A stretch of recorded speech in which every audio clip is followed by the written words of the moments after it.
我方的海巡单位在当初执法的时候，没有保留整个执法过程的影像记录，反而是想要利用这个意外事件推进对台湾海峡的法律战。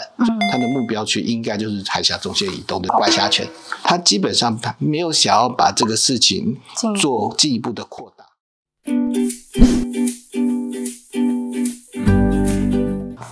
大家好，欢迎回到政大国关中心，我是俊。今年的2月，有一艘中国籍的快艇进入了金门周围管制海域，遭到台湾海巡署驱赶，而这艘快艇呢，疑似因为躲避追查而翻覆，意外造成了2死2伤。台湾方面的说明呢，是依法行政，并没有恶意的行为，而国台办则是指出，金厦海域并不存在禁止限制水域。之后更有台湾旅客遭遇中国大陆海警强制登船临检的消息。今天我们邀请到了国家政策研究基金会接种老师来带我们了解事件的始末以及对两岸关系造成的什么影响。那我们欢迎接老师。好，主持人好，各位观众大家好。好，就是想要问说这一次的快艇事件会就是两岸方面的争议点有哪些？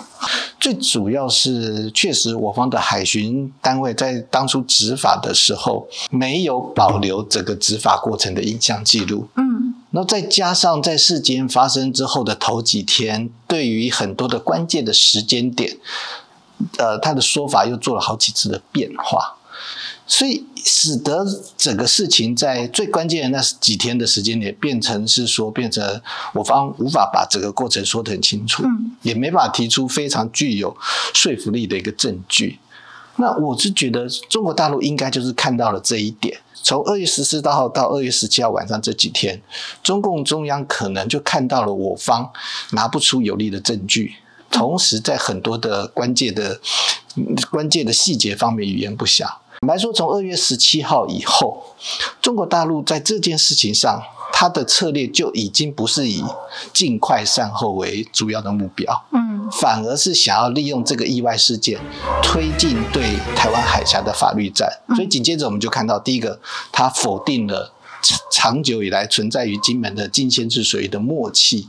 紧接着他就开始把他的执法船进入禁限制水域，那等于是要把管辖权伸进金门的周遭。以往他的执法船是不进入金门周遭禁限制水域，但是呢，我方自始至终都把焦点放在尽快善后，所以导致双方目前一直就没有办法达成一个共识。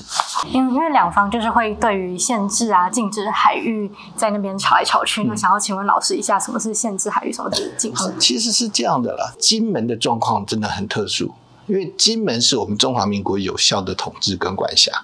但是金门距离厦门只有5公里，所以在当初我们在宣布领海的时候，就没有把金门啊、马祖这些离中国大陆陆地非常近的岛屿列在我们这个第一波宣布这个领海的范围。那相反的，我们是用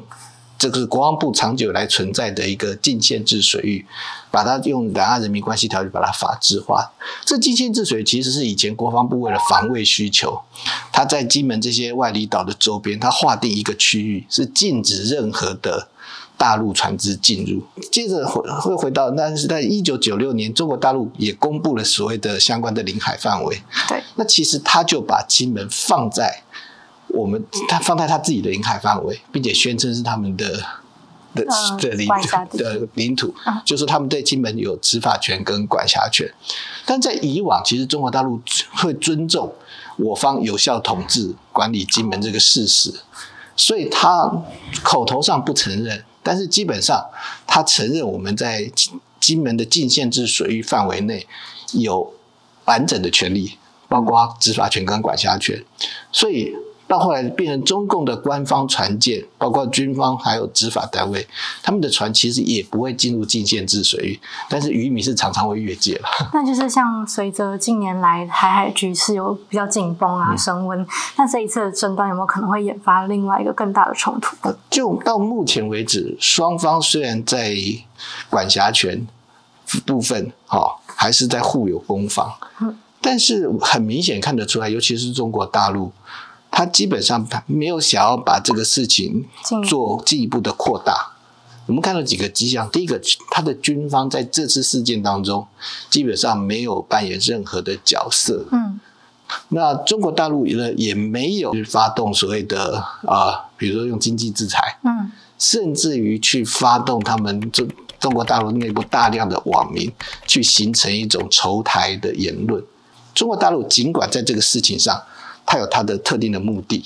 他想要对我们进行进一步的法律战，但是他到目前为止他并没有打算把这个冲突从海上执法、海上管辖的范围扩张到包括比较严重的军事经济施压这个方面。所以在这种状况下，加上我方从头到尾其实都显得非常的自我克制了，所以在双方基本上都不想要升高冲突的状况之下，这件事情目前如果要再进一步升高，变成两岸之间这种严重的紧张情势，目前是看不出来。那这样子的话，中共后续会有没有可能采取哪一些行动？那我们要怎么样去面对？我觉得中国大陆现在就是这样，他现在的目的就是要利用这个意外事件，第一个当然就是先否定禁限制水域的存在，就是否定这个默契。紧接着他就派他的执法船就进入禁限制水域。那第三个呢，他就是借磋商的过程不断的采取各种的动作去挑战我们的司法管辖权。那他这样的目的其实就是要巩固，是说从今以后他的管辖权、他的执法权会进入禁限制水域。我觉得他下一个目标呢，可能就会要想办法在海峡中线以东想办法去行使他的管辖权。因为根据中国大陆法律战的论述，他认为他其实对几乎整个台湾海峡都是他管辖的范围。对。但是以前因为两岸的特殊的形势，他就留下来两个缺口，一个就是禁限制水域，那现在大概已经被突破了，剩下一个最后的缺口就是在中线以东行使管辖权。所以我觉得我们的政府单位要开始准备，中国大陆下一步可能就是会想办法找理由打破在执法船不进入中线以东执法的这样一个默契。那如果真的善后好了，会有办法防止吗？